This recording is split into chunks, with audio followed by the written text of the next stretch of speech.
right, hey everybody, it's me again. So in thinking about last night's session, there was something that in the questioning I think I kind of confused people with because I thought of this situation slightly differently, but I want to clarify and make sure you guys know.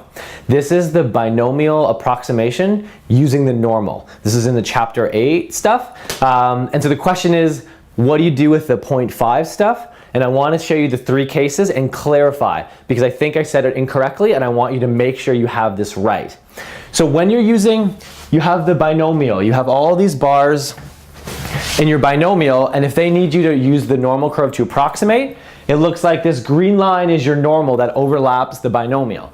And so in the questions, it's always, what do you use as the bounds for your normal range, right? Because what you're doing here is you're having to take, if you want, the 3 situations are p, x, and less than 5. The probability that x actually can equal 5, because in binomial you can use, the actual point probability of a particular situation, or p, x greater than 5. And so what, in these situations, if you want the probability of x less than 5, the way you need to look at this is always think what would be the binomial response, what values would it be, and then say, well, what would that mean like when you have to figure out the normal approximation? Because if you ever want the value of particular bar, p at 4, well, p at 4 means that you need to take the normal approximation between 3.5 and 4.5.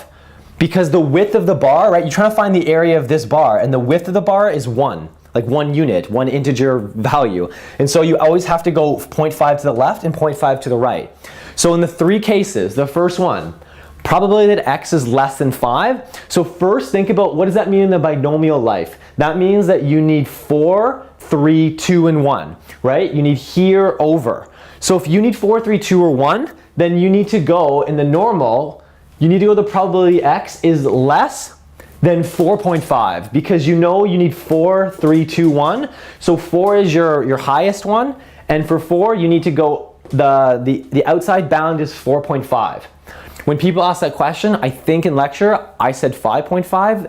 That is incorrect. I was thinking less than or equal to, but people were asking less than. So I want you guys to clarify this. So if it's less than 5, think in the binomial, you need to be 4 or less. So if you're 4 or less, the greater bound of this 4 bar is 4.5, 4.5 or less. The second one, probably x equals 5.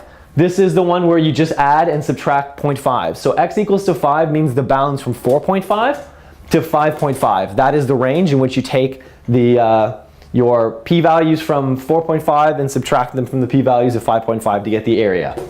The third one, x greater than 5. So then x greater than 5 means on the binomial you're using 6, 7, 8, 9, 10, and all the way. So 6 is the lowest number that you need to include, and the range for 6, right, the lower range of 6 is actually the value 5.5. It's in between. So 5.5 all the way over. That's why your normal statement will be x greater than 5.5.